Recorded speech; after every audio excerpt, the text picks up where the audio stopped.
inofara.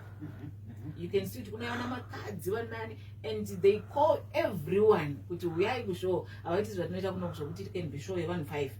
Uko vanogona kusvika kana 20 kana 30 pashow 1. Amunonzwa ma one man stand ayaya. Zee anoti uyai nana Mai Zee uyai munhu wese uya. So kunotapira. Alright. Semudzimai ari munyedze kuimba tichipeteredza mwedzi wamadzimai, pane zvamuri kudzidzira semudzimai wemuZimbabwe takatarisaka muchisimudzira muchiimbawo zvimwewo zvamuri kudzidzawo kuBotswana? Ini chandongoda kungodza madzimai emuZimbabwe ndechekuti we are too relaxed. Yes. Ukatarisa madzimai, we just want to be women in the house. Atidi adventurous kuti what can I do kuti tinofungira kuti baba ndo vanouya nemari kumba. Saka ina undoda kurambidza madzimai kuti ngatisanetse vana vanhu please.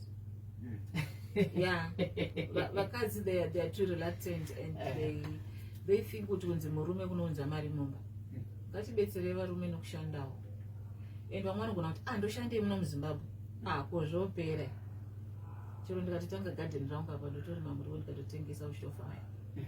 But we are relaxed. Ndipe mari yemusoro, ndipe mari yemakeup, ndipe mari.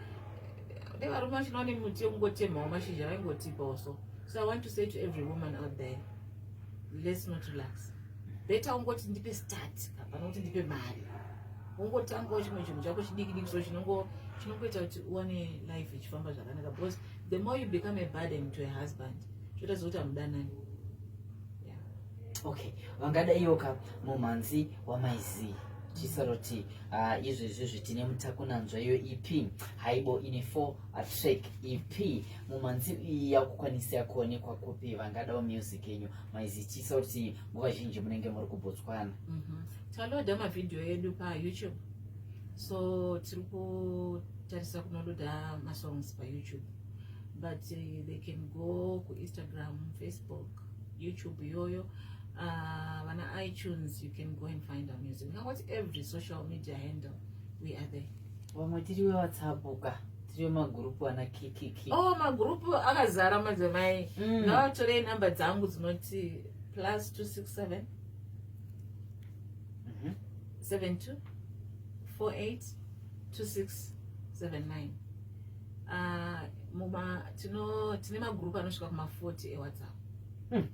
Ndinopa kutendesesa vangadawo kupindawo muma WhatsApp groups aMai Zee muchidawo kamimhanzi your contributions vanoda zvakare constructive criticism kumuumba Mai Zee kuitira kuti ukamureza weZimbabwe usimudzirwa zvakanaka. Manzwa kuti very soon vanenge vachishandidzana kana naLady Kaisar vazhinji vanomuziva kunzi Slizer, uyezve ana chama ivawo aiwakazvinoka zvinonakidza makasununguka kubatana nawo paWhatsApp number +67 72 48 26 7.